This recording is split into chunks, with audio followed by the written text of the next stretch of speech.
School का सबसे अगली और मोटा लड़का रातों रात चार्मिंग और हैंडसम लड़के में बदल जाता है। अब उसकी जिंदगी कैसे होगी, आइए जानते हैं इस एनिमे के अंदर। सीरीज की स्टार्टिंग में हमें एक लड़का दिखाया जाता है जो कि खुद से ही बातें कर रहा होता है। यार ये छत इतनी ज्यादा नीचे क्यों लग रही है और ये सिंक इतने नीचे कब से हो गया हो, ये लड़का कौन है। अब कहानी शुरू होती है जहाँ कुछ लोग एक लड़के को बुली कर रहे होते हैं और इस लड़के का नाम होता है पार्क यून सुक और ये हमारी कहानी का मेन कैरेक्टर भी है। और ये लोग उसे बुली करते हुए उससे पैसे मांग रहे होते हैं। और इस टैटू वाले लड़के का नाम होता है टैंग सियोंग और ये पार्क यून सुक से कहता है, हाँ बे मोटी चमड़ी, आज तू मेरे लिए कितना पैसा लेकर आया।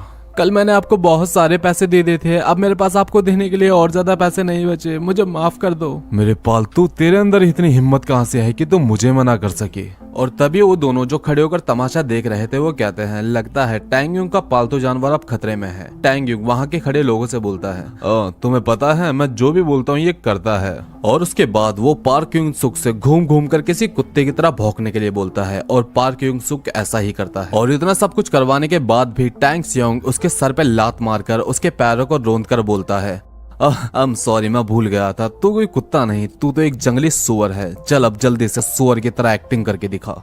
और बेचारा पार्क यून सुक इतना ज्यादा डरा हुआ था कि अपनी सेल्फ रिस्पेक्ट की परवाह किए बिना ही जमीन पर घूम घूम कर किसी सुअर की तरह आवाजें निकालने लगा। तभी ग्रुप की एक लड़की कहती है, ओए जंगली सुअर, क्या तू मेरे स्कर्ट में झांकने की कोशिश कर रहा है। लेकिन पार्क यून सुक का ऐसा कोई इरादा नहीं था। और फिर टैंग सियोंग उसे उसके बालों से उठाकर चेहरे पर बेरहमी से मुक्के मारने लगा और फिर उसे पीछे टॉयलेट की सीट के बीच में फेंक दिया और कहता है, सुन बे, तेरा इस दुनिया में कोई काम नहीं, जब तक तू मर नहीं जाता यूं ही रोज पिटता रहेगा। और पार्क यून सुक मन ही मन में कहता है, मैं मर क्यों नहीं जाता। उसके बाद हम पार्क हुन सुक के घर को देखते हैं जहां वह गुनगुनाते हुए पानी उबाल रहा होता है। तभी उसकी माँ, जिसका नाम शियोन हुई पार्क होता है, पीछे से आती है और कहती है, बेटा तुम्हारी आवाज तो कितनी प्यारी है, तुम्हें तो सिंगर बनना चाहिए, चलो तुम आराम करो, खाना मैं बना देती हूँ। उसके बाद खाना तैयार होता है और जैसे ही पार्क हुन सुक खाने को देखता है वह अपनी माँ के ऊपर गुस्सा हो जाता है और कहता है, मैंने आपको कितनी बार मना करा है कि मेरे खाने में अंडा मत डाला करो, अंडा खिला खिला के एकदम अंडे ऐसा कर दिया है, सारे के सारे लोग मुझे मोटा मोटा कहकर चढ़ाते हैं। और पार्क यून सुक की माँ से कहती है, ठीक है बेटा, अगली बार से नहीं डालूंगी, समझ गई मैं। और पार्क हुन सुक को खाना खाते वक्त टी सियोंग और उसके दोस्त याद आते हैं जो उसे स्कूल में बुली करते हैं। और पार्क हुन सुक अपनी माँ से कहता है, माँ मुझे इस स्कूल से ट्रांसफर चाहिए। ट्रांसफर? लेकिन क्यों, कुछ हुआ है क्या बेटा? नहीं, बस मेरे स्कूल में सब मुझसे ज्यादा स्मार्ट है और अच्छे मार्क्स लाना बहुत मुश्किल हो जाता है, बेकार मार्क्स लाने से अच्छा है कि मैं कहीं और ट्रांसफर ले लूं। और पार्क हुन सुक की मॉम बोलती है, बेटा तुम जानते हो ना कि हम यहाँ कितनी मुश्किल से सेटल हुए हैं, इतना सस्ता घर मिलना कितना मुश्किल होता है, और फिर तुम्हारे स्कूल और तुम्हारे दोस्तों का क्या। और पार्क हुन सुक कहता है, मेरे दोस्त, मेरे स्कूल, मॉम ना ही तो मेरे दोस्त अच्छे हैं और ना ही मेरा स्कूल। और दीवार पे मुक्का मारते हुए कहता है कि आपने मेरे लिए किया ही क्या है आज तक, और अपने रूम में चला जाता है। अगली सुबह वो अपने स्कूल के कॉरिडोर में चल रहा होता है, तभी वो एक लड़की से टकरा जाता है। अरे वो बैटरी, चार आंखें होने के बाद भी तुझे दिखाई नहीं देता क्या? लेकिन इसमें मेरी क्या गलती है, तुम्हें अपने फोन में देखकर चल रही थी और मुझसे टकरा गई। तभी पीछे से वो लड़की आती है जो टै सियोंग के साथ उसे बुली कर रही थी। उसे देखकर पार्क योग सुंग उसे सॉरी बोल देता है। तभी पीछे से टै सियोंग आकर उसे अपने जिम के कपड़े लाने का ऑर्डर देता है। और उसके बाद सब लोग ग्राउंड में फुटबॉल खेल रहे होते हैं और टै सियोंग पार्क हुन सुक के फेस पर बॉल किक करता है, पर पार्क हुन सुक उस बॉल को डॉज कर लेता है। और तभी टै सियोंग गुस्से में बोलता है, अबे ओए, तेरे को हटने के लिए मना किया था ना, तेरे चेहरे पर मारने की शर्त लगाई है हमने, अब तू मुझे हरवाना चाहता है। एक लड़की पीछे से ये सब करने के लिए मना करती है लेकिन उसकी बात कोई नहीं सुनता। तभी पीछे से एक लंबे बालों वाला लड़का आता है और पार्क हुन सुक की तरफ जोर से बॉल किक करता है और वो फुटबॉल पार्क हुन सुक के फेस पर इतनी जोर से लगती है कि पार्क हुन सुक का चश्मा गिर जाता है और वो दूर जाकर गिरता है। ये देखकर टै सियोंग इतना ज्यादा गुस्सा होता है और कहता है, अच्छा तो तुम्हारे लिए मेरी बॉल डॉज करना ज्यादा आसान है ना? तुमने पूरे स्कूल में मेरी बेइज्जती करवा दी। पार्क हुन सुक कुछ बोल पाता उससे पहले ही टै सियोंग उसके पेट में एक जोर से मुक्का मार देता है, जिससे कि पार्क हुन सुक जमीन पर गिर के तड़पने लगता है। फिर भी टै सियोंग पार्क हुन सुक को गिरबान से उठाकर उसके फेस पर मुक्के मारने लगता है। अबे भाई कितना हरामी इंसान है यार। और तभी पीछे से पार्क हुन सुक की मॉम चिल्लाते हुए आती है, छोड़ दे मेरे बेटे को, बदमाश लड़के, छोड़ दे उसे। और ये कहते हुए टै सियोंग को मारने लगती है। ये देखकर सभी लोग पार्क का मजाक बनाने लगते हैं। अबे भाई कितना बच्चा इंसान है, अपनी मम्मी को बुला लिया है। अबे यार पार्क तो बच्चा निकला, देख अपनी मम्मी को बुला लिया। ये सुनकर पार्क हुन-सुक को बहुत एम्बैरेसिंग फील होता है और अपनी मॉम से चिल्लाते हुए कहता है, बस कीजिए मॉम, मेरी बेइज्जती मत करवाइए, और टैक्स योंग को सॉरी बोलता है। उसके बाद सीन पार्क के घर की तरफ शिफ्ट होता है और पार्क हुन-सुक की मॉम उसे पास बैठाकर बात करती है। पार्क कहता है, मॉम मैं आपसे कहना चाहता हूँ कि हाँ बेटा मैं समझ गई, तुम अपने ट्रांसफ़र की बात कहना चाहते हो।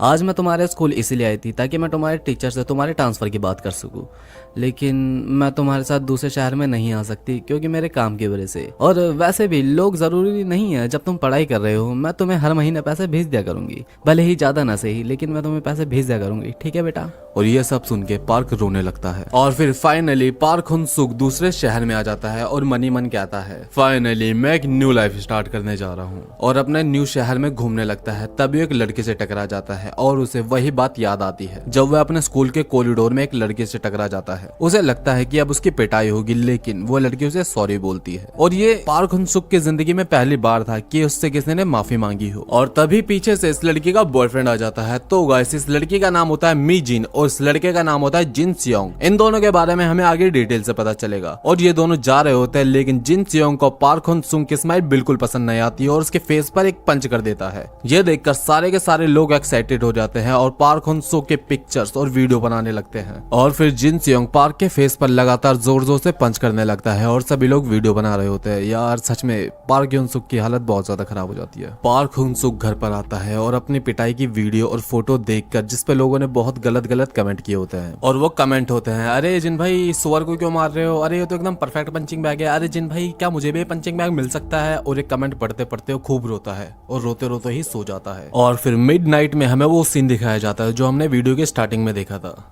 यार ये सीलिंग इतनी ज्यादा नीचे क्यों लग रही है और ये सिंक इतना नीचे कब से हो गया, ये लड़का कौन है। और वो हैरानी से पीछे मुड़कर देखता है जहां पार्क हुन-सुक सो रहा होता है और वो डर कर पुलिस को फोन लगाने के लिए अपना फोन उठाता है। तभी उसे वो फोटो दिखाई देती है जिसमें लोग उसका मजाक बना रहे होते हैं और उसे टी सियोंग की वही बात याद आती है जिसमें टी सियोंग कहता है, तो जब तक जिंदा रहेगा यूं ही पिटता रहेगा। और पार्क हुन-सुक ऐसी कई सारी कड़वी बातें सोचकर अपनी न्यू बॉडी के साथ न्यू लाइफ स्टार्ट करने का फैसला करता है। उसके बाद पहली बार पार्क हुन-सुक अपनी न्यू बॉडी के साथ स्कूल में जाता है और टीचर उसे इंट्रोड्यूस करवाता है। तो बच्चों ये है पार्क हुन-सुक, ये स्कूल में न्यू है और इसे कोई भी परेशान मत करना, ठीक है। जाओ पार्क, जहाँ सीट मिले वहाँ बैठ जाओ। और सारी लड़कियां तो भाई अपने पार्क भैया की फैन बन जाती है और सारी के सारी एक दूसरे से बात करने लगती है, यार कितना हॉट है, काश ये मेरा BF होता। और सारी की सारी पार्क को ही देखने लगती है। लेकिन पार्क हुन-सुक को इन सबसे कोई मतलब नहीं आता। उसे तो एक पुराना सीन याद आता है जहाँ वह स्कूल में जाता है और किसी के पास बैठता है, लेकिन पार्क हुन-सुक उसकी तरफ देखता है और वो लड़का उसे बोलता है कि अगर तुमने मुझसे बात करने की कोशिश करी तो मैं तुम्हारी जान ले लूंगा। और तभी वो अपने बगल में देखता है और वहाँ उसे वही लड़का बैठा दिखता है जिसने सड़क पर पार्क हुन-सुक की पिटाई की थी। और फिर वो अपने सामने देखता है और उसे वही लड़की दिखाई देती है जिससे वो सड़क पर टकराया था। और पार्क हुन-सुक मनी मन बोलता है, अबे यार कहाँ फंस गया, अब तो नहीं बचने का भाई मैं। और तभी एक लड़की तैयार वैयार होके मस्त लिपस्टिक वगैरह लगा के पार्क के पास आती है। हेलो पार्क, मेरा नाम हैनुल है, तुमसे मिलके अच्छा लगा। तभी पीछे से कुछ लड़कियां बोलती है, अब क्या इसको जब भी कोई हैंडसम लड़का देखते चेप हो जाते, कोई काम वाम नहीं है क्या इसको दूसरा। और तभी जिन सियोंग बोलता है, हैनुल जाके अपनी सीट पे बैठ जाओ, फ्लर्टबाजी बंद करो। और ये पागल लड़की पार्क हुन-सुक के पास ही बैठ जाती है। और जिन सियोंग मनी मन कहता है, अरे यार ये सारी की सारी लड़के एक जैसी होती है, एक मिनट कहीं मेरी मीचिन भी तो ऐसी नहीं है। और मीचिन भी भाई पार्क हुन-सुक की तरफ ही देख रही होती है। और ये देखकर जिन सियोंग का चेहरा तो भाई बड़ा गंदा बन जाता है। और फिर पार्क हुन-सुक कैंटीन में एंट्री करता है और सभी का ध्यान पार्क के ही तरफ होता है, सभी पार्क की ही बातें कर रहे होते हैं। तभी अचानक से हैनुल आती है। हाँ भाई वही पागल लड़की जो कुछ टाइम पहले पार्क से मिली थी। और ये उसे बताती है कि यहाँ सभी के अलग अलग ग्रुप है, ये फिजिकल एजुकेशन वाले हैं, वो डांस वाले हैं और वो है स्टैटिक के 14। और हैनुल पार्क हुन-सुक से पूछती है कि पार्क तूने आर्ट्स को चूज करी। और तभी हमें एक पास्ट का सीन दिखाया जाता है जिसमें पार्क हुन-सुक की टीचर पार्क की मॉम से बोलती है, जहाँ हम स्टूडेंट्स को जॉब्स के लिए तैयार करते हैं और पार्क के नंबर बहुत ज्यादा कम है, इसलिए हम इसे कोई अच्छा सब्जेक्ट नहीं दे सकते, लेकिन पार्क की अटेंडेंस काफी सही है इसलिए हम उसे आर्ट्स दे सकते हैं। लेकिन पार्क हैनुल से झूठ बोलता है और कहता है, मैंने आर्ट्स इसलिए ली क्योंकि मुझे हिस्ट्री पसंद है। ये सुन के हैनुल खुशी में बोलती है, मुझे भी हिस्ट्री बहुत ज्यादा पसंद है, अब तो हमारी खूब जमेगी। और फिर पार्क क्लास में बैठे बैठे कल की बात याद करता है जिसमें अपनी न्यू बॉडी के साथ पार्क में चलने की प्रैक्टिस कर रहा होता है। और वहाँ आई हुई एक फैमिली सोचती है शायद पार्क एक मॉडल है जो कि रैंप वॉक की प्रैक्टिस कर रहा है, लेकिन तभी पार्क अपनी न्यू बॉडी में होने की वजह से लड़खड़ाकर गिरने वाला होता है। तभी वो टाइगर श्रॉफ की तरह स्टाइल मार के जंप करके खड़ा हो जाता है और अब वो देखता है कि उसकी बॉडी बहुत ज्यादा हल्की हो गई और इस हल्की बॉडी के साथ वो रनिंग करने लगता है, लेकिन उसको रनिंग में इतना ज्यादा मजा आने लगता है कि वो शाम तक रनिंग ही करता रहता है और ऐसा करने से वो बहुत ज्यादा थक जाता है और क्लास में ही सो जाता है। और अब उसकी आंखें पुरानी वाली बॉडी में खुलती है और हैंडसम वाली बॉडी तो क्लास में ही सो रखी होती है। अब पार्क काफी लंबे समय से सो रहा होता है, इसलिए वो सो नहीं पाता और बहुत ज्यादा परेशान होता है। और तभी हैनुल आती है और हैंडसम वाले पार्क को जगा देती है। यह देखकर पार्क बहुत ज्यादा खुश होता है। और तभी हमें दिखाया जाता है पार्क यून सुक एक स्टोर में जॉब का पोस्टर देखता है और अंदर जाकर पूछता है क्या अभी यहाँ वैकेंसी है। और पार्क को देखकर स्टोर का मालिक बहुत ज्यादा खुश हो जाता है और मनी मन बोलता है इतना हैंडसम लड़का रखने से सारी लड़कियां यहीं आएगी, मेरे सेल्स बढ़ जाएगी और मैं बहुत जल्दी अमीर हो जाऊंगा। और स्टोर ओनर बोलता है तुम आज से ज्वाइन करोगे या कल से, तुम्हें जितनी सैलरी चाहिए मैं दूंगा, तुम बस ज्वाइन कर लो। और पार्क यून सुक बोलता है सर मुझे जॉब अपने लिए नहीं अपने एक फ्रेंड के लिए चाहिए थी। और ये सुनकर स्टोर ओनर भाई ही उदास हो जाता है। और फिर पार्क यून सुक अपनी पुरानी बॉडी में जॉब के लिए आता है, लेकिन स्टोर ओनर उसे मना कर देता है और कहता है तुम तो स्टूडेंट हो, तुम्हें सिगरेट के नाम कैसे पता होंगे। लेकिन पार्क यून सुक बहुत जल्दी जल्दी सारे के सारे सिगरेट्स के नाम बता देता है और मनी मन कहता है हाँ स्कूल में सारे के सारे लोग सिगरेट मुझे से मंगाते थे, इसलिए मुझे सारी सिगरेट्स के नाम पता है। और फाइनली पार्क यून सुक को जॉब मिल जाती है और कहता है चलो मुझे फाइनली जॉब तो मिल गई, अब मैं खुद का खर्चा तो निकाल लूंगा। और एक पेपर निकालकर अपनी बॉडी के बारे में लिखने लगता है चलो देखते हैं, मेरी एक बॉडी जागती है तो दूसरी सो जाती है, दूसरी जागती है तो पहले सो जाती है और एक बॉडी अपना आप नहीं जागती, उसे जगाना पड़ता है। और तभी पार्क की क्लास के कुछ स्टूडेंट आ जाते हैं और सिगरेट मांगने लगते हैं, लेकिन पार्क उन सुकून से उनके आईडी मांगता है और वो आईडी दिखाते हैं, लेकिन वो आईडी किसी और की लग रही होती है। और पार्क बोलता है सर ये आप नहीं लग रहे, ये कोई और है। और वो बोलता है अरे मैं ही हूँ, बस थोड़ा सा मोटा हो गया तेरी तरह। और पार्क बोलता है सॉरी सर, अगर मैंने आपको कुछ सामान दिया तो ओनर मुझे जॉब से निकाल देगा। और तभी पीछे से जिन सियोंग आता है और बोलता है अरे यार अगर यहाँ सामान नहीं मिल रहा तो कहीं और से ले लो। और तभी जिन सियोंग का ध्यान पार्क उन सुंग पर जाता है और वो स्टोर में जाकर बहुत सारा सामान ले आता है और बोलता है इसका बिल पे कर और मैं तुझे छोड़ दूंगा। लेकिन पार्क ऐसा करने से मना कर देता है और जिन सियोंग को बहुत ज्यादा गुस्सा आता है और वो पार्क उन सुक को मारने लगता है और बहुत ज्यादा मारता है और उसकी नेकेड पिक्चर भी ले लेता है। पार्क उन सुक रो रहा होता है, तभी उसकी मॉम का कॉल आता है, लेकिन पार्क उन सुक ये बोलकर फोन रख देता है कि मैं बहुत बिजी हूँ। और तभी हमें पार्क की मॉम दिखाई जाती है जो रात को काम कर रही होती है और एक आदमी उनसे पूछता है कि तुम इतने रात को काम क्यों कर रही हो। और तभी पार्क की मॉम बोलती है मेरा बेटा दूसरे शहर में पढ़ाई कर रहा है और मुझे उसकी पढ़ाई के लिए पैसों की जरूरत है, इसलिए मैं रात को काम करती हूँ। और अगली सुबह सारे पार्क की उस नेक्ड पिक्चर का मजाक बना रहे होते हैं और मजाक बनाते बनाते कहते हैं ये तो एकदम सुअर की तरह लग रहा है, इसको जन्म देने वाली इसकी माँ भी ऐसी होगी, अगर मुझे इसकी माँ मिल जाए तो मैं उसका भी यही हाल करूंगा जो मैंने इस मोटे का कराया। और पार्क हुन सुक उसकी मॉम के बारे में ऐसी बातें सुनकर गुस्से में आ जाता है और उस ग्रुप से कहता है तुम्हें इन सब के बीच में उसकी मॉम को नहीं लाना चाहिए। ये बोलते समय इस येलो बाल वाले लड़के का ध्यान भी पार्क पर होता है और ये येलो बाल वाला लड़का कौन है इसके बारे में हमें आगे पता चलेगा। पार्क हुन सुक की ये बात सुन के मीजिन का ध्यान भी उसी की तरफ जाता है। जिन सियोंग को ये पसंद नहीं आता और पार्क की तरफ एक पंच कर देता है, लेकिन पार्क हुन सुक उसके पंच को डॉच कर लेता है, जिसे देखकर सब हैरान हो जाते हैं क्योंकि पूरा स्कूल जानता है जिन सियोंग का पंच कितना ज्यादा फास्ट होता है। और पार्क हुन सुक अपने मन के अंदर बोलता है मैंने बचपन से इतने ज्यादा मार खाई है कि मुझे अपनी ओर आता हुआ हर एक पंच दिखाई देता है। पहले मेरा शरीर से डॉच नहीं कर पाता था क्योंकि मैं मोटा था, लेकिन अब मैं हर एक पंच को डॉच कर सकता हूँ। और जिन सियोंग के सारे पंचेस को डॉच कर रहा होता है और तभी उसे तैसियोंग की बात याद आती है जिसमें तैसियोंग कहता है अगर किसी को नॉकआउट करना है तो सीधा पेट में पंच मारो। और पार्क हुन सुक ऐसा ही करता है और एक ही पंच में जिन सियोंग को नॉकआउट कर देता है। वो लोग जो पहले उसकी पिटाई की वीडियो बना रहे थे अब उसकी जीत की वीडियो बना रहे होते हैं और ये बात पूरे स्कूल में फैल जाती है। और तभी हमें एक गैंग लीडर दिखाया जाता है और वो कहते हैं ओ भाई अब तो बॉस को भाई उठ गया, अब बेटा तो नहीं बचने का पार्क। और फिर नाइट में हम देखते हैं पार्क यून सुक अपने स्टोर पर होता है, तभी एक डरा हुआ लड़का स्टोर में आता है और बहुत शांति से एक सिगरेट का बॉक्स उठाता है और भाग जाता है। और ये देखकर पार्क उसका पीछा करता है और पार्क उसका पीछा करते करते एक गली में आ जाता है और उससे वहाँ वही पुलिस मिलते हैं जिन्होंने उसकी नेकेड पिक्चर ली थी। और वो उसकी नेकेड पिक्चर दिखाकर उसे बोलते हैं बेटा सुन, अगर तूने हमें और सिगरेट के पैकेट लाकर नहीं दिए तो हम ये पिक्चर इंटरनेट पर डाल देंगे। लेकिन आपने तो मना किया था कि आप ऐसा नहीं करोगे और मैंने आपका बिल भी पे कर दिया था।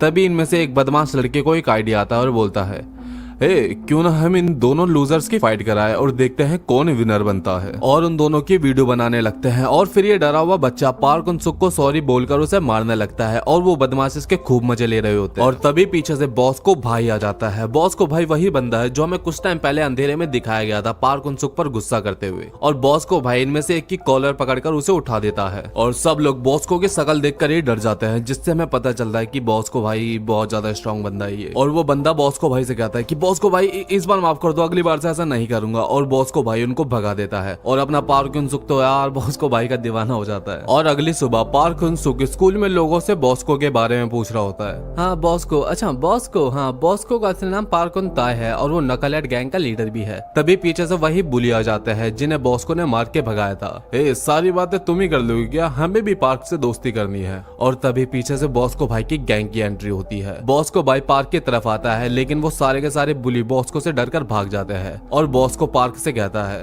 तुम्हें भगवान ने इतनी अच्छी शक्ल दी है लेकिन तुम इतने गंदे काम क्यों करते हो। और मैं आपको क्लियर कर दूं, बॉस्को को ऐसा इसलिए लग रहा होता है क्योंकि पार्क उन-सुक भी बुलीज के साथ था और बॉस्को को लगता है कि पार्क उन-सुक भी एक बुली है। और बॉस्को भाई पार्क उन-सुक के कंधे को बहुत जोर से ग्रैब कर लेता है जिससे पार्क उन-सुक को बहुत ज्यादा दर्द हो रहा होता है। और क्लास के सारे बच्चे बोल रहे होते हैं कि अब नहीं बचने का ये पार्क उन-सुक, बॉस्को की पकड़ बहुत ज्यादा मजबूत है, उसकी पकड़ से कैसे निकलेगा अब ये। और पार्क उन-सुक को गुस्सा आ जाता है और ये बोलकर बॉस्को का हाथ हटाने लगता है। मुझे लगता था मैं तुम्हें जानता हूँ लेकिन तुम वैसे बिल्कुल नहीं हो जिससे मैं जानता हूँ। और बॉस्को का हाथ हटा देता है जो सच मायने में पूरी स्कूल को हैरान कर देने वाला था। तभी बॉस्को को एक लड़का आता है और लड़ाई को आगे बढ़ने से रोक देता है। और बॉस्को की गैंग का एक लड़का बोलता है कि तूने क्यों रोका, बॉस को आज उसे धूल चटा देता। अगर बेटा मैं नहीं रोकता तो आज बॉस को धूल चाट रहा होता। और हम बॉस्को के हाथ पर देखते हैं जिसपे पार्क उन-सुक के पकड़ का निशान होता है। पार्क उन-सुक को इतना ज्यादा स्ट्रॉन्ग देखकर बुलीस उससे दोस्ती करने के लिए बोलते हैं और अपना पार्क उन-सुक होता है भाई एकदम भोला बच्चा जिसे कभी किसी ने दोस्ती के लिए नहीं बोला था। और दोस्ती का ऑफर सुनकर वो खुश हो जाता है और हाँ कर देता है। और वो सारे पार्क को अपनी नाइट पार्टी पर बुलाते हैं जिसमें पार्क हाँ कर देता है। और वो वहाँ जाता है और देखता है सब स्मोक कर रहे होते हैं, ड्रिंक कर रहे होते हैं और यहाँ वहाँ की बातें कर रहे होते हैं। फिर जिन सियोंग आता है और पार्क को देखकर गुस्सा करता है और कहता है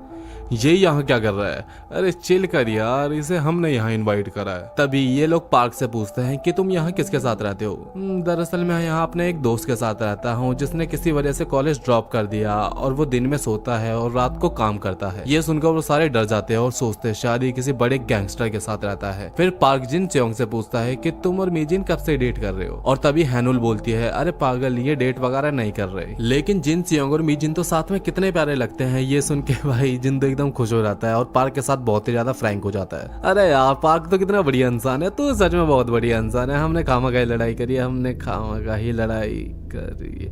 ये बोलते बोलते वो तो फ्लैट हो जाता है। और बाकी लोग बोलते हैं अगर पार्क उन-सुक और जिन सियोंग हमारे साथ हो जाए तो हम बहुत ज्यादा स्ट्रॉन्ग हो जाएंगे। ये बोलकर वो कहता है ओ मेरे पास तुम्हारे लिए एक फनी वीडियो है। और वो पार्क उन-सुक और उस डरे हुए बच्चे की वीडियो की ही बात कर रहा होता है। ये देखकर पार्क यूंग अपने पास रखी एक अल्कोहल पी लेता है और गुस्से में उसका फोन अपने हाथ से ही क्रश कर देता है। ऐसा करने के बाद उसे सब धुंधला धुंधला दिखाई देने लगता है और पार्क वहीं गिर जाता है। और वो अपनी मोटी वाली बॉडी में जागता है और वो दोबारा सोने की कोशिश करता है लेकिन नहीं सो पा रहा होता। और वो खुद भागकर उस जगह पर जाता है और उस जगह पर एंट्री करता है और सब उसे देखकर हैरान हो जाते हैं। तो क्या तुम पार्क के रूममेट हो? लेकिन वो मना करता है और कहता है नहीं, मुझे इसके रूममेट ने लाने के लिए कहा है इसे। और सबको ये लगता है कि भाई उसी गैंगस्टर ने बोला होगा इस मोटे को इसको लाने के लिए। और पार्क खुद की ही पीठ पर उठाकर ला रहा होता है। और बाहर एक पंचिंग मशीन होती है जिसे देखकर जिन सियोंग बोलता है देख बे सुअर, कंधे का सीधे, पैर एकदम कंधों की सिधाई में, हिप टाइट और निशान एकदम सीधा और पंच कर। और जिन सियोंग के ऐसा करते ही पंचिंग मशीन में न्यू रिकॉर्ड बन जाता है। और भाई कितना स्ट्रॉन्ग पंच है इसका। और फिर सबके जाने के बाद मोटा भी ऐसे ट्राई करता है, कंधे पैरों की सिधाई में, हिप टाइट और निशाना सीधा और पंच। लेकिन हम देखते हैं कि पार्क का निशाना मिस हो जाता है और पीछे से बॉस्को भाई उसे देख रहा होता है। और जब वो पंचिंग मशीन के पास जाता है तो देखता है पंचिंग मशीन में क्रैक आ जाता है। भाई इतना ज्यादा स्ट्रॉन्ग हो गया मोटा। और फिर हैनुल स्कूल में पार्क से पूछती है पार्क तुम ठीक तो हो ना? और पार्क बोलता है अरे हाँ मैं ठीक हूँ, मुझे क्या होगा, वो कल थोड़ी सी ज्यादा हो गई थी। फिर पार्क को कैंटीन में वही लड़का दिखाई देता है जिसके साथ पार्क खाना खाता है और सबको जेलसी फील होती है। फिर हम पार्क के घर का सीन देखते हैं जहाँ मोटा वाला पार्क सो रहा होता है और उसकी मॉम अचानक से आती है और मन ही मन में सोचती है कि पार्क सो रहा है तो स्कूल नहीं गया, इसका मतलब पार्क आज। और फिर पीछे से हैंडसम वाला पार्क आता है और गलती से उसकी मॉम को मॉम बोल देता है। और पार्क युनसुक की मॉम हैरानी में सोचती है आखिर ये कौन है? क्योंकि उन्हें नहीं पता होता ये उन्हीं का बेटा है जो कि हैंडसम बन चुका है। ओह सॉरी, आप पार्क की मॉम लगती है। पार्क अक्सर आपकी बातें किया करता था। ओह अच्छा, लेकिन बेटा तुम कौन हो? मैं पार्क का दोस्त हूँ। और ये सुनकर वो पार्क को जगाने के लिए जाते हैं, लेकिन हैंडसम वाला पार्क उन्हें मना कर देता है। रहने दो आंटी, दरअसल वो नाइट की शिफ्ट करता है और सुबह के टाइम सोता है। और ये सुनकर पार्क की मॉम अपने मन में सोचती है, ओ अच्छा, तो मेरा बेटा इतना बड़ा हो गया कि अब जॉब करने लगा है। और ये सोचकर बहुत ज्यादा प्राउड फील करती है। और पार्क कहता है, हाँ आंटी, हम दोनों एक साथ रहते हैं, इससे हमारा रेंट भी हाफ हाफ हो जाता है। और पार्क की मॉम पार्क युनसुक से बोलती है, क्या बेटा हम कहीं बाहर चल सकते हैं? मुझे तुम्हें इससे जानने का थोड़ा मौका भी मिल जाएगा। और फिर वो दोनों एक कैफे में आते हैं जहाँ वही लड़का काम कर रहा होता है जिसने बॉस को और पार्क की लड़ाई बीच में रोकी थी। और पार्क की मॉम कहती है, क्या तुम अक्सर ऐसी जगहों पे आते रहते हो? नहीं, मैं बस कभी कभार आता हूँ क्योंकि यहाँ के प्राइस काफी रीजनेबल है। और पार्क की मॉम वहाँ के प्राइस देखती है जो कि थोड़ी बहुत हाई होते हैं और कहती है, एक कॉफी के हिसाब से कुछ ज्यादा हाई प्राइस नहीं है। आप टेंशन मत लीजिए, बिल मैं पे करूंगा। और वो फिर कॉफी पीते हैं। वाओ, ये कॉफी तो सच में बहुत टेस्टी है। मैंने तो हमेशा घर की कॉफी पी है। ओह सॉरी, बातों बातों में मैं तो तुमसे तुम्हारा नाम पूछना ही भूल गई। तुम्हारा नाम क्या है? मेरा नाम भी पार्क युनसुक है। ओह सच में? पार्क ने मुझे कभी तुम्हारे बारे में बताया नहीं कि उसका इतना अच्छा दोस्त भी है। क्या तुम जानते हो, मेरे पार्क की आवाज बहुत ज्यादा अच्छी है। मैं हमेशा उसे सिंगर बनने के लिए कहती हूँ। और तभी पीछे से बॉस को भाई आ जाते हैं और वहाँ बैठ जाते हैं। पार्क की मॉम कहती है, उसके पहले वाले स्कूल में सब लोग उसे बहुत ज्यादा बुली करते थे। मैं अपने काम में बिजी रहती थी और कभी ध्यान नहीं दिया।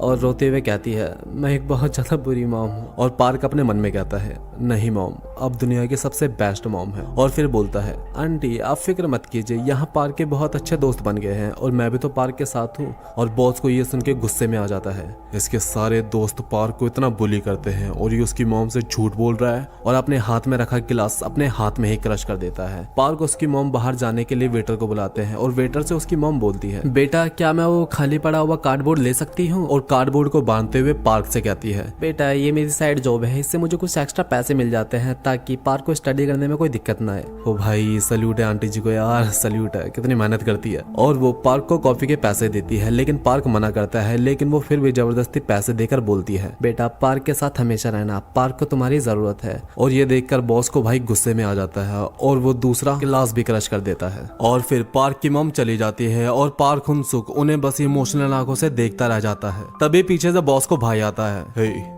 साइड में आ, तुझसे कुछ हिसाब क्लियर करना है। और दोनों एक खाली जगह में आमने सामने खड़े होते हैं और बॉस को भाई कहता है, चल अब अपना ब्लेजर उतार। बॉस को भाई क्या करना चाहते हैं यार। और हम देखते हैं बॉस को अपने फाइटिंग स्टांस में आकर पार्क को एक पंच कर देता है, लेकिन पार्क उस पंच को डॉज कर लेता है। इसने मेरा पंच डॉज कर लिया, ये कोई मामूली बंदा नहीं है। तुम ऐसा क्यों कर रहे हो, मैंने तुम्हारा बिगाड़ा क्या है? और बॉस को वो पैसे मांगता है जो अभी पार्क को मिले थे। दरअसल गाइस मैं आपको क्लियर कर दूं, बॉस को भाई ऐसा इसलिए कह रहा होता है क्योंकि उसे लगता है कि पार्क ने वो पैसे धमकी देकर मांगे हैं और वो पैसे उस मोटे पार्क को देकर इंसाफ करेगा। मुझे वो पैसे दे जो उस औरत ने तुझे दिए। अच्छा तो ये मुझ पे नजर बनाए रखे था। और पार्क को लगता है कि बॉस को भाई उसे लूटना चाहता है और अपने मन में बोलता है, तो बॉस को बिल्कुल वैसा नहीं है जैसा मैंने सोचा था, ये भी बाकियों की तरह ही है। और पार्क चिल्लाकर बोलता है, मैं तुझे वो पैसे कभी नहीं देने वाला।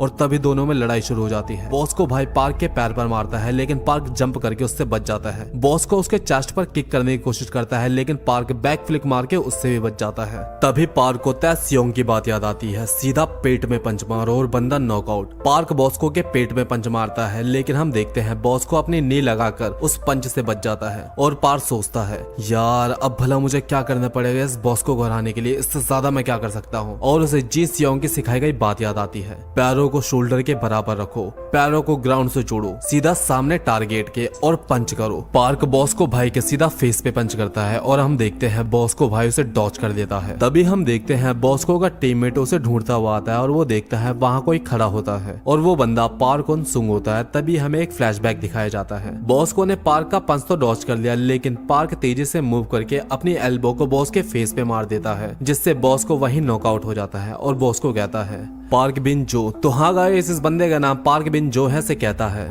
मैं हार गया। और पार्क बिन जो कहता है, नहीं तुम नहीं हार सकते और ना ही हमारी बरनकल गैंग हार सकती है। तभी सीन शिफ्ट होता है पार्क के स्टोर की तरफ, जहाँ बॉस को आता है और अपना सामान लेता है और पार्क से कहता है, मुझे माफ कर दो, मैं तुम्हारे पैसे नहीं बचा पाया। तुम बहुत स्ट्रोंग हो, तुम्हें बस ट्रेनिंग की जरूरत है। और ये बोलकर चला जाता है और पार्क उनसुक बहुत मोटिवेट हो जाता है और भाई अपना पुशअप वगैरह करने लगता है। तभी एक बहुत सुंदर और प्यारी सी लड़की आती है जो पार्क को देखकर स्माइल करती है और पार्क को एक एनर्जी ड्रिंक देती है और ऑल द बेस्ट बैलकर चली जाती है। तभी हमें एक लग्जरी बिल्डिंग दिखाई जाती है और इस बिल्डिंग के अंदर हमें येलो बाल वाला जे होंग दिखाया जाता है। ओ भाई इतना अमीर गए। हम फैशन क्लास के एक स्टूडेंट को देखते हैं जिसका नाम ली नम सू होता है और क्यारा होता है। हाँ, मेरे जितना फैशन यहाँ कोई नहीं जानता और मेरे शूज वो तो सबसे अलग है। तभी पीछे से जी सियोंग और उसकी गैंग आती है और ली नम सू से कहती है, ओए तूने आज फिर से मेरे जैसे शूज पहन लिए यार, हमें कपल की तरह लग रहे हैं। और जिन सियोंग ली नम सू को घूर कर देखने लगता है और भाई ली नम सू तो कांपने लग जाता है। तभी जिन सियोंग कहता है कि छोड़ो, जाने दो इसे, जो पहनना चाहता है पहनने दो। और फिर ये छपरी, मेरा मतलब ली नम सू, अपने क्लास में जाता है और अपनी अंगूठियों को शो ऑफ करने लगता है। यस, सारी लड़कियां मुझे देख रही है, लेकिन पीछे से जे होंग आता है जिसने अपनी सारी उंगलियों में वही अंगूठी पहन रखी होती है और वो भी रियल की, इस नल्ले की तरह नहीं कि फेक पहन रखी है। और ली नम सू जे होंग को देखकर कहता है, ओ इसने तो सारी लिमिटेड एडिशन की रियल क्रोम हार्ट रिंग्स पहन रखी है और यहाँ तक कि इसकी वॉच भी लिमिटेड एडिशन की है जिसकी कीमत 200 मिलियन वॉन्स है। फिर जे होंग अपनी सीट पर जाकर बैठ जाता है और मी जिन जिन सियोंग से बोलती है। जे होंग हमेशा बेस्ट ब्रांड ही पहन कर आता है। और फिर जिन सियोंग बोलता है, हाँ भाई वो ऊपर से नीचे तक इतने महंगे ब्रांड पहनता है जिसे खरीदने की हम तो सोच भी नहीं सकते। और फिर एंट्री होती है पार्क उन सुक की और सारी लड़कियां भाई उसे मक्खी की तरह घेर लेती है और ये छपरी, मेरा मतलब ली नम सू, उसे देखकर जेलस होता है और कहता है, पार्क का बस फेस ही अच्छा है, तुमने कभी देखा है वो हमेशा एक ही शूज वियर करता है और उसका बैग भी कितना डटी हो रखा है, शायद वो सच में बहुत ज्यादा गरीब है। और ली नम सू की ये बात जे होंग सुन लेता है और भाई अब देखना कि जे होंग बंदा क्या करता है, ये सच में इंटरेस्टिंग होने वाला है। और फिर हमें बॉस को भाई की गैंग दिखाई जाती है जो पार्क बिन जो से पूछ रहे होते हैं, क्या सच में बॉस को भाई हार गए, क्या वो इसीलिए स्कूल नहीं आ रहे। तभी बॉस को भाई का मैसेज आता है, मेरे फोन की स्क्रीन टूट गई है और टूटी हुई स्क्रीन से टाइप करते समय मेरे हाथों से खून निकल रहा है। और तभी तो बॉस को भाई कुछ अजीब अजीब से मैसेज कर रहे होते हैं जो पार्क बिन जो को समझ नहीं आ रहे होते। और तभी सारे लोग उससे पूछते हैं कि बताओ बताओ हमें, बॉस को भाई क्या मैसेज कर रहे हैं, हमें भी बताओ। और भाई इस बंदे को खुद नहीं समझने आ रहे होते कि क्या मैसेज करता है बॉस को भाई। और तभी ये सीरियस फेस बना के बोलता है कि अभी तक इस न्यू स्टूडेंट ने किसी को इस बारे में नहीं बताया, शायद उसके माइंड में कुछ चल रहा है, तो बस मेरा इंतजार करो और कुछ बड़े होने का वेट करो। और सारे के सारे लोग भाई हैरान हो जाते हैं। फिर हम देखते हैं पार्क उन सुक अपने स्कूल के कॉरिडोर में चल रहा होता है और वो देखता है कुछ लोग एक लड़के को बुली कर रहे होते हैं जो देखने में भाई एकदम मोटे वाले पार्क की तरह लग रहा होता है। फिर पार्क ये देखकर उसे बचाने के लिए आगे जाता है और सब लोग सोच होते हैं कि भाई अब तो लड़ाई होगी, लेकिन टीचर आ जाता है और लड़ाई नहीं होती। और पार्क उस लड़के को खड़ा करने के लिए उसके आगे हाथ करता है, लेकिन वो खुद उठ के बिना बोले चले जाता है। और ये सब कुछ होता हुआ जे होंग भी देख रहा होता है और जे होंग क्लास में बैठा कुछ सोच रहा होता है। तभी पार्क के मॉम का कॉल आता है, हेलो मॉम, बेटा तुम्हारी आवाज कुछ अलग अलग सी लग रही है। हाँ मॉम, वो थोड़ा सा कोल्ड हो गया, इस वजह से आवाज थोड़ी चेंज हो गई है। और पार्क शॉक होकर बोलता है, क्या सच में? मुझे नहीं पता था कि कल मेरा बर्थडे है। और ये बात जे होंग को पता चल जाती है कि कल पार्क उनसुक का बर्थडे है। और फिर हम अगले दिन देखते हैं पार्क उन्हीं दोनों के साथ लंच करता है जिन्हें बुली किया जाता था। तभी ये बंदा बोलता है, इसका नाम होता है पियोन ड्यूक हुआ। यार रैम करो भाई, रैम करो, इतना मुश्किल नाम मत दो यार। और ड्यूक हुआ बोलता है, तुम हमारे सामने इतना अच्छा क्यों बनते हो, हम तुम्हारी तरह पॉपुलर नहीं है और सबसे अजीब बात तो यह है कि तुम हमारे साथ लंच करते हो। और आसपास के सभी लोग बातें कर रहे होते कि पार्क इन लूजर्स के साथ क्यों बैठा है। और जिन सियोंग का ये बुली दोस्त बोलता है, जिन तुम उन दोनों को भगाकर पार्क को यहाँ क्यों नहीं ले आते। और जिन सियोंग बोलता है, रहने दो, मुझे आजकल लोगों को बुली करने में ज्यादा मजा नहीं आता, अब ये ज्यादा कूल नहीं रहा। और भाई इस समय पता चलता है कि जिन सियोंग सुधर गया और मी जिन उसकी तरफ प्यारे से स्माइल करती है। और फिर सीन पार्क की तरफ शिफ्ट होता है और वो कहता है, क्या तुम मेरे साथ लंच नहीं करना चाहते? नहीं ऐसा नहीं है, मैं बस जानना चाहता हूँ कि तुम हमारे साथ इतने अच्छे क्यों हो। और पार्क को उसकी मॉम की बात याद आती है, बेटा पार्क के साथ हमेशा रहना, उसे तुम्हारी जरूरत है। और पार्क ड्यूक हुआ से बोलता है, क्योंकि तुम बिल्कुल मेरी तरह हो। और ड्यूक हुआ गुस्से में बोलता है, भला मैं कहाँ से तुम्हारी तरह हूँ, ना मैं तुम्हारी तरह हैंडसम हूँ और मेरी फैमिली भी बहुत गरीब है। हाँ मेरी भी, पार्क बोलता है। और जे होंग ये बातें सुन रहा होता है। और फिर शाम के समय बड़ नकल गैंग के ये बंदे पार्क का स्कूल के बाहर इंतजार कर रहे होते हैं और बोलते हैं, बॉस को भाई पता नहीं कब तक एक्शन लेंगे, हम बड़ नकल गैंग के ऐसे बेइज्जती नहीं करवा सकते, हमें ही इस न्यू स्टूडेंट को सबक सिखाना होगा। फिर हम देखते हैं रास्ते में पार्क को कोई रोकता है और वो बंदा जे होंग होता है और वो उसके सामने एक बैग रखता है जिसके ऊपर हैप्पी बर्थडे लिखा होता है। हे तुम्हें कैसे पता कि आज मेरा बर्थडे है? लेकिन हमारा जे होंग भाई तो हमेशा की तरह कुछ नहीं बोलता और चुपचाप अपनी अपनी कार में बैठ के चले जाता है। और गाड़ी जाने के बाद हम देखते हैं वह 15-20 बैग और होते हैं जिनके अंदर लग्जरी क्लोथ्स, शूज, वॉचेस होती है। और हम देखते हैं किसी ने बर्नकल गैंग के तो पहले से ही बैंड बजा दी और ये बर्नकल गैंग के बंदे बोल रहे होते हैं हम उस येलो बाल वाले लड़के को छोड़ेंगे नहीं। इसका मतलब ये होता है कि जे होंग ने इनकी पिटाई की है। और इस समय पता चलता है कि जे होंग दिल का अच्छा तो है ही, साथ में भाई बंदा काफी स्ट्रॉन्ग भी है। और अगली सुबह हम देखते हैं कि ये छपरी, मेरा मतलब ली नम सू, प्लान बना रहा होता है। तो याद रखना जैसे ही पार्क क्लास में आएगा हमें उसके कपड़ों के ब्रांड के बारे में पूछना है और सभी लड़कियों के सामने उसकी बेइज्जती हो जाएगी। तभी पार्क क्लास में एंटर होता है और ये छपरी उसकी बेइज्जती करने के लिए तैयार हो रहा होता है। और वो देखता है हमारा पार्क तो भाई ऊपर से नीचे तक लग्जरी ब्रांड्स पहने होता है, बेलमैन का कोट, गिवेंची का रूड व्हीलर का बैग, वैलेंटाइन के शूज और ऊपर से नीचे तक लग्जरी क्लोथ्स पहन रखे होते हैं। और ये देखकर ये छपरी हैरान हो जाता है और सब पूछते हैं कि ये तुम्हें किसने दिया, ये तुमने कहाँ से खरीदे? अरे नहीं नहीं ये सब तो, और पार्क जे होंग की तरफ देखकर बोलता है ये सब तो मुझे मेरे एक अच्छे दोस्त ने गिफ्ट करे हैं। और ये सुनकर जे होंग के फेस पर स्माइल आती है। और हमें एक स्टूडियो का सीन दिखाया जाता है जहाँ पे डे हुआ और उसको बुली करने वाले और लड़के भी होते हैं। मोटे तू क्या लिख रहा है? मैं इसके अंदर रैप लिखता हूँ, जो मेरे साथ बीती होती है मैं वो लिखता हूँ इसके अंदर। और वो सब इसका मजाक बनाकर चले जाते हैं। हाँ अपना टाइम आएगा, अच्छे लिरिक्स है, लिख लेता हूँ। और फिर हमें पार्क के घर का सीन दिखाया जाता है जहाँ पे मोटा वाला पार्क सो रहा होता है और हैंडसम वाला पार्क गुनगुनाते हुए खाना बना रहा होता है। हमें एक स्टूडियो रिकॉर्डिंग का सीन दिखाया जाता है जिसके अंदर डे हुआ को बुली करने वाला लड़का रैप कर रहा होता है और उस लड़के का नाम होता है जिन होबिन। तब स्टूडियो को ओनर बोलता है वाओ ये लड़का तो काफी बढ़िया रैप कर रहा है, लगता है ये आज का आखिरी लड़का है। नहीं सर जी, इसके बाद एक और है। और स्टूडियो का ओनर डे हुआ का रिज्यूमे देखता है और उसकी फोटो देखकर ही उसको रिजेक्ट कर देता है। ओ भाई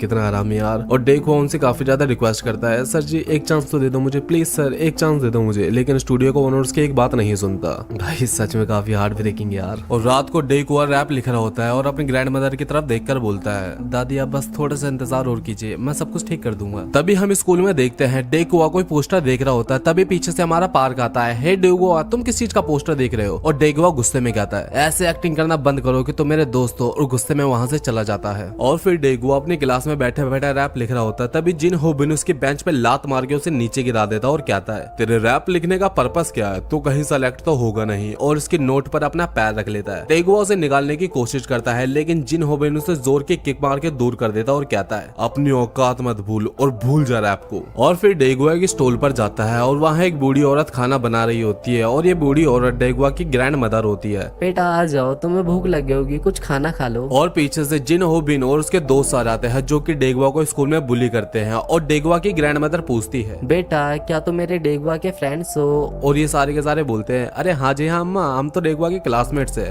हाँ तुम्हें भूख तो जरूर लगी होगी ना, आओ कुछ खा लो। और ये सारे के सारे बेशर्मों की तरह खाने लगते हैं। और ये देखकर डे हुआ को बहुत गुस्सा आता है लेकिन बेचारा क्या ही कर पाता। और वो खाते टाइम एक दूसरे की तरफ देखकर पूछते हैं क्या क्या इसका हमें कोई बिल भी देना होगा? अरे छोड़ ना, ये डे हुआ की दादी है, तुम बस खाते जाओ। और डे हुआ की दादी से बार बार रिफिल करवाते रहते हैं अपनी थाली को। और दादी उन्हें पेट भर के खाना खिलाने के बाद खाना पैक भी करके देती है। यार सच में बड़ी अच्छी दादी है। लेकिन वो आगे चलकर खाना डस्टबिन में फेंक देते हैं। भाई कितने बुरे इंसान है यार। और इतना सब खाने के बाद भी बुली क्लास के ब्लैक बोर्ड पर लिख देते हैं डे हुआ की फैमिली का फूड स्टॉल बहुत बेकार है, बहुत बेकार खाना मिलता है, कभी मत जाना वहाँ पे। और वो डे हुआ को मारते मारते स्कूल की कैंटीन तक ले जाते हैं जहाँ पार्क उनसुक उसको देख लेता है और जिन होबिन के पास जाकर बोलता है छोड़ दो उसे अकेला, तुमने बहुत कर लिया उसके साथ। और जिन होबिन बोलता है क्या तुम दोनों मुझसे पंगा लेना चाहते हो दोनों? और पार्क अपने बगल में देखता है जहाँ जे होंग भी उसके साथ खड़ा होता है। तभी पीछे से जिन सियोंग आता है हाँ बे क्या तुम दोनों अकेले अकेले हीरो बनना चाहते हो? हाँ पहले जिन संग और पार्क संग की काफी ज्यादा लड़ाई हुई थी लेकिन अब दोनों दोस्त थे और साथ में खड़े हैं। अब स्कूल के 3 खतरनाक लड़के एक साथ खड़े हैं। और तभी एंट्री होती है हमारे बॉस को भाई की गैंग की। और बॉस को भाई पार्क बिन जो को अपना फोन देते हुए बोलता है भाई पकड़ ले यार, पिछली बार लड़ाई में टूट गया था, बहुत खर्चा हुआ इसके अंदर। भाई ऐसे बनेगा ये गैंगस्टर?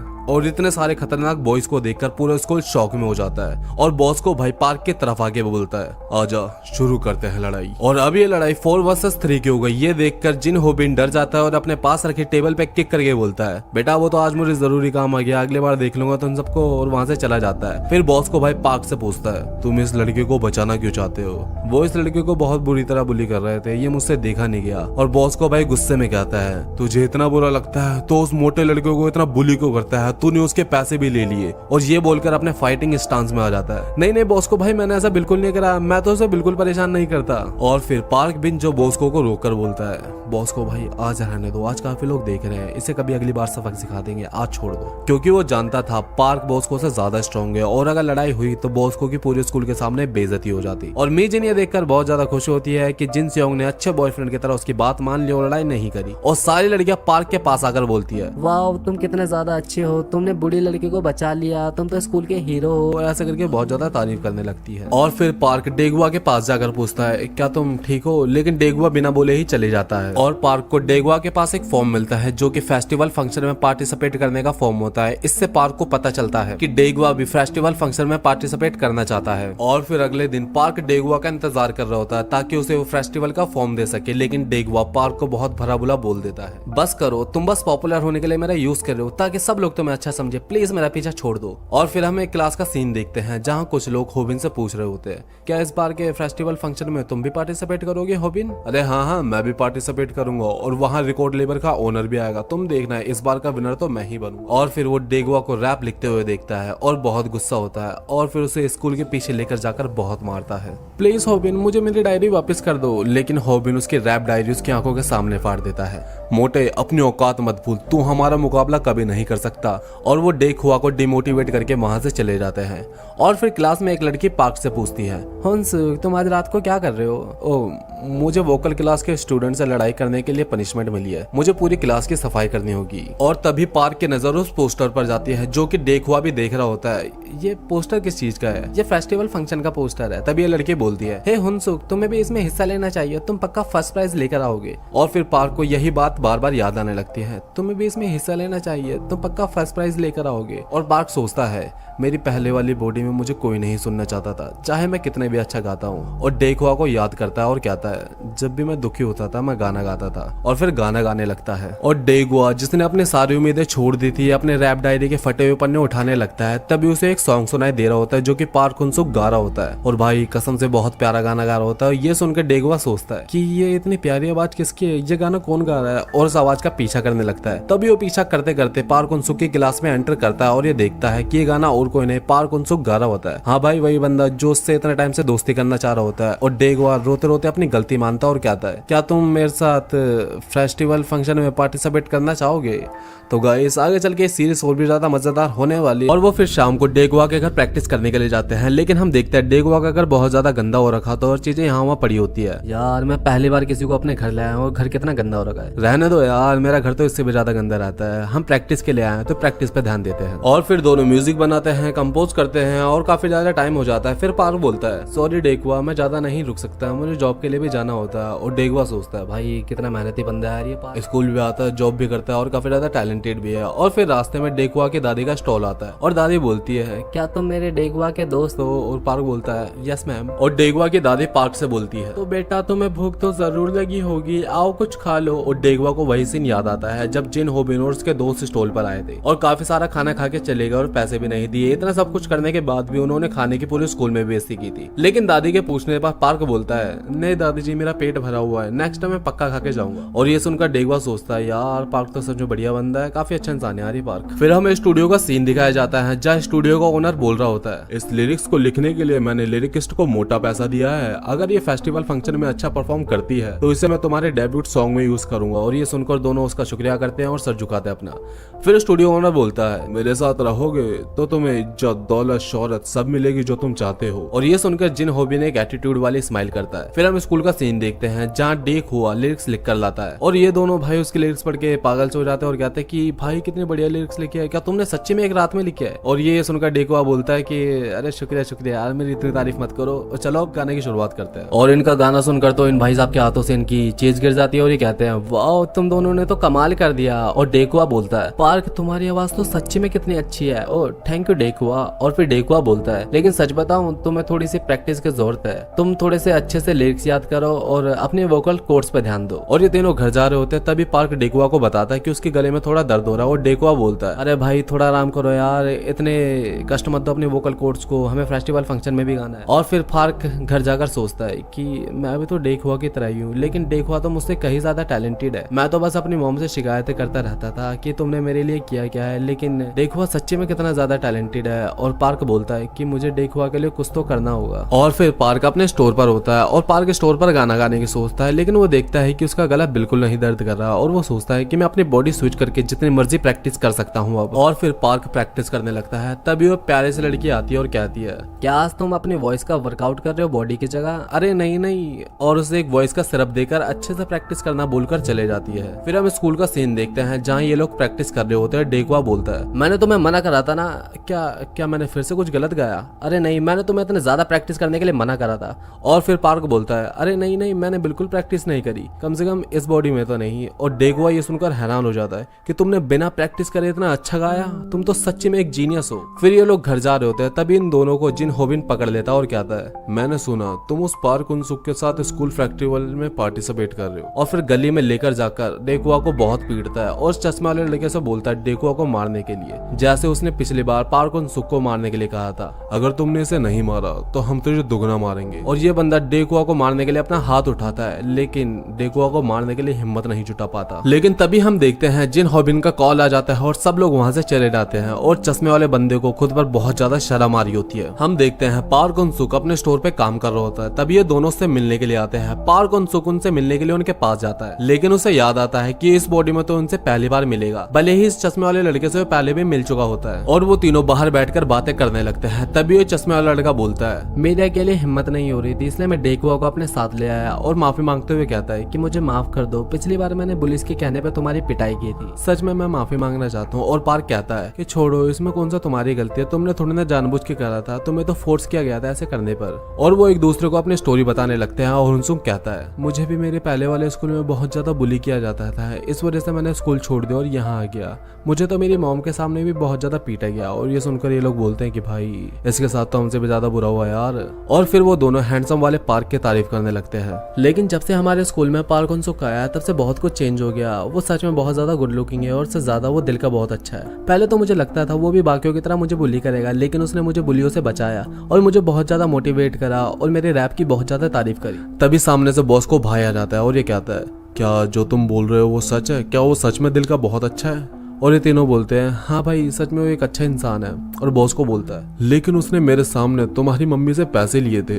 और पार्क को अब जाके पता चलता है कि उस दिन बॉस को ने उससे इतने ज्यादा फाइट क्यों करी। अरे नहीं नहीं, मॉम ने तो उसे बस कॉफी के पैसे दिए थे बॉस को भाई। और बॉस को भाई को अब जाके रियलाइज होता है कि भाई वो कितनी बड़ी गलतफहमी में था। और बॉस को वहां से ये बोलकर चले जाता है कि तुम्हें अगर ट्रेनिंग की जरूरत हो तो मुझे बता देना। और वो फिर स्कूल में अपने गाने की प्रैक्टिस कर रहे होते हैं और भाई सच में बहुत बढ़िया प्रैक्टिस कर रहे होते हैं। काश मैं गाना अपलोड कर सकता, सच में बहुत बढ़िया गाना गाया था। और वहीं हम स्टूडियो का सीन देखते हैं जहां होबिन बता रहा होता है कि हमारा परफॉर्मेंस सेकंड लास्ट है और फर्स्ट है डेकुआ का। तो अब फाइनली फेस्टिवल फंक्शन का दिन आ जाता है जिसके लिए पार्क और डेकुआ इतने टाइम से प्रैक्टिस कर रहे होते हैं। तो आज के दिन होता है फेस्टिवल फंक्शन। तभी एक लग्जरी रेड कलर की कार आती है और हम देखते हैं उस कार के अंदर वही सुंदर लड़की होती है जो कि पार्क उनसुक के स्टोर पर आकर उसे कुछ ना कुछ देकर जाती है और सभी लोग उसे देखकर बातें कर रहे होते हैं। ओ भाई देख कितनी सुंदर लड़की है, ओ बहन देखना देख कितनी प्यारी लग रही है वो लड़की। और हम अंदर देखते हैं बहुत सारे स्टॉल लगे होते हैं और एक जगह पर हमारे जिन सेओंग भाई बॉक्सिंग कर रहा होता है, लेकिन वो बॉक्सिंग नहीं खाली डॉजिंग कर रहा होता है। और वो सुंदर लड़की वहां आ जाती है और जिन सेओंग के दोस्त आवाज लगा रहे होते हैं, 1 मिनट में 1 पंच मारो और 10,000 जीत जाओ, 1 मिनट में 1 पंच मारो और 10,000 जीत जाओ। तब ये छछुंदर लड़के उस लड़की से फ्लर्टिंग करने लगते हैं। हाँ मैडम जी आप ट्राई करना चाहोगे, बताओ ना बताओ। तभी उस लड़की का बॉडीगार्ड उन्हें डेड स्टेयर देता है और वो तो भाई कांपने लग जाते हैं फिर। और फिर हम पार्क और डेकुआ को देखते हैं और पार्क कह रहा होता है, अरे भाई ये तो बहुत बड़ा स्टेज है यार, मुझे तो लगा कि छोटा मोटा स्टेज होगा, लेकिन ये तो सच्ची में बहुत बड़ा है, अब तो मैं बहुत ज्यादा नर्वस हो रहा हूँ। और फिर डेकुआ पार्क को हिम्मत देते हुए कहता है, अरे पार्क भाई तुम टेंशन मत करो यार, तुमने बहुत ज्यादा प्रैक्टिस करी है, तुम तो पक्का झंडे गाड़ दोगे देखना।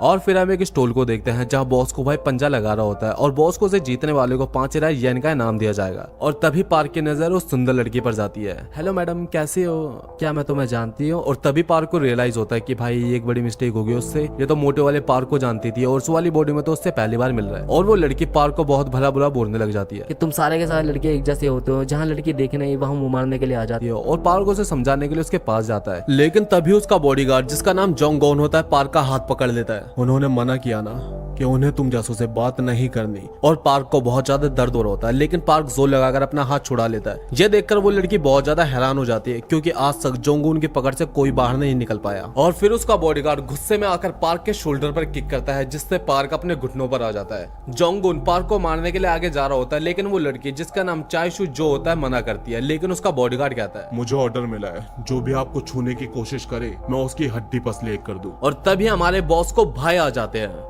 हे बैटरी, और बॉस को उससे बोलता है मेरे दोस्त को परेशान मत करो। ये सुनते ही वो बॉस्को के फेस पर एक पंच कर देता है। बॉस्को की नाक से खून आ रहा होता है, लेकिन भाई बॉस्को अपनी जगह से नहीं हिलता। ये देखकर जोंगुन हैरान हो जाता है और बॉस्को उसे अपना चश्मा उतारने के लिए कहता है और जोंगुन अपना चश्मा उतारते हुए कहता है ये स्कूल तो बहुत ज्यादा इंटरेस्टिंग है। और हम भाई इसकी आइज देखते हैं, भाई कितनी खतरनाक आइज है यार इसकी। और बॉस्को के इस एफर्ट्स को देखकर पार्क भी लड़ाई के लिए खड़ा हो जाता है। अब लड़ाई 1 वर्सेस 2 की हो जाती है।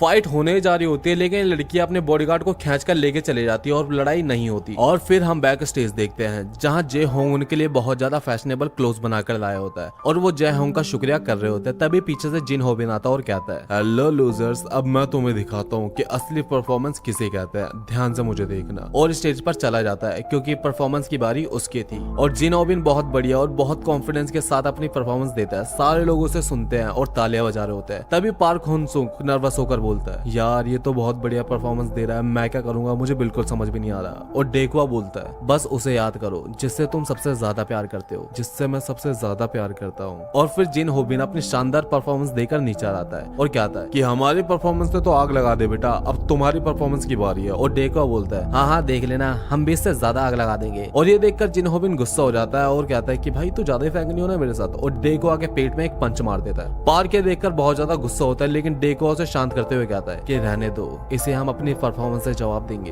तभी एंकर इनके परफॉर्मेंस अनाउंस करता है। तो नेक्स्ट परफॉर्मेंस है डेकवा और पार्क हुन-सुक की। और सारे लोग भाई पार्क हुन-सुक को देखकर पागल हो जाते हैं कि कितना हैंडसम लग रहा है और पूरा क्राउड उन्हें चेयर करने लगता है। तभी एंकर पूछता है तो आपकी प्रैक्टिस कैसे रही? और पार्क हुन-सुक बताता है कि अच्छी रही, लेकिन इसका सारा क्रेडिट मैं अपने दोस्त डेकवा को देना चाहता हूँ। उसी ने मुझे मोटिवेट करा, बीट बने और कंपोजिशन करी। आज मैं उसी की वजह से यहाँ पे खड़ा हूँ। और सारे लोग ये बातें ध्यान से सुन रहे होते हैं। तभी म्यूजिक स्टार्ट होता है और परफॉर्मेंस करने जा रहे होते हैं, लेकिन भाई पार्क हुन-सुक बहुत ज्यादा नर्वस होकर बहुत अजीब सी आवाज निकाल देता है। और ये सारे लोग उसका मजाक बनाने लगते हैं कि भाई ये क्या सी आवाज निकाल रहा है, इसको गाना वाना आता है कि नहीं आता, या फिर बस चेहरा दिखाने के लिए यहाँ पे आया। और डेकवा ये देखता है कि पार्क बहुत ज्यादा नर्वस हो रहा है और टेक ओवर कर लेता है और अपनी रैपिंग स्टार्ट करता है। और ये सुनकर सारे लोग हैरान हो जाते हैं कि कितनी बढ़िया रैप कर रहे हैं यार ये तो। और सारे लोग डेकवा की तारीफ करने लगते हैं। और पार्क को डेकवा की वही बात याद आती है जिसमें वो कहता है कि तुम जिससे प्यार करते हो उसे याद करो। और पार्क को अपनी मॉम का चेहरा याद आता है। अब वो बिना किसी हेजिटेशन के गाना गाने लगता है। और पार्क की वॉइस सुनकर भाई पूरा स्कूल बहुत ज्यादा इंप्रेस हो जाता है और अपना बॉस को भाई तो रोने लगता है यार। और पार्क ने जो डेकवा से वादा किया था उसको पूरा करता है और वो लोग ये कंपटीशन जीत जाते हैं। और वो अपने ग्रुप के साथ एक पिक्चर लेता है। ये देखकर जिन होबिन बहुत ज्यादा जेलस होता है और कहता है इसकी बस शक्ल अच्छी है, वरना कंपटीशन तो हम ही जीतते हैं। तभी वो स्टूडियो को ओनर आके उससे बोलता है बेटा उनकी शक्ल नहीं, वो सच में तुमसे ज्यादा टैलेंटेड है। और हम कुछ बात का सीन देखते हैं जहाँ डेकवा और पार्क के वीडियो को कोई अपलोड कर देता है, लेकिन सारा का सारा क्रेडिट पार्क को ही मिलता है। और वो बहुत दुखी होता है और कहता है तुम देखना है, एक दिन मैं खुद का म्यूजिक अपलोड करूंगा और सारे लोग मुझे ही देखेंगे। और हम देखते हैं कोई बहुत बड़ा स्टार जिसका नाम डीजे होता है पार्क और डेकवा की परफॉर्मेंस देख रहा होता है। और फिर हमें वही लड़की दिखाई जाती है जो कि वो सॉन्ग सुन रही होती है और उसको याद आता है कि वो सॉन्ग तो ये मोटा लड़का गा रहा था, लेकिन ये सॉन्ग इसे कैसे याद है। और तभी हमें इस लड़की के बगल में एक मोटी लड़की सोती हुई दिखाई जाती है, जिससे हमें पता चलता है कि इस लड़की की भी डबल बॉडी है पार्क हुन-सुक की तरह। तो गाइस अगर वीडियो पसंद आई हो तो भाई सब्सक्राइब किए बिना तो मत जाना और मुझे कमेंट में बताओ कि नेक्स्ट सीरीज कौन सी कवर करनी है।